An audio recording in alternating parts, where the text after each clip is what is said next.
السلام عليكم ورحمة الله. وصفة اليوم سهلة ولذيذة. بسم الله. في إناء نضع كأسين من السميد الناعم، سميد البسبوسة. نضيف ربع كأس زيت الزيتون،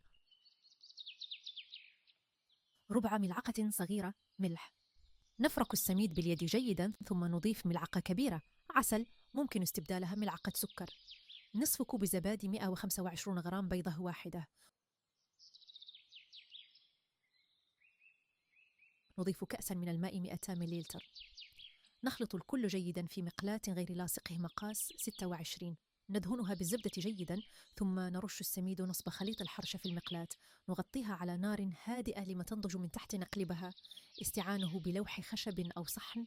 نمسح المقلاة وندهنها بالزبدة، ثم نزلها تكمل. هذا شكلها، دهنتها بزبدة وعسل مع كاسة شاي، سهلة وسريعة.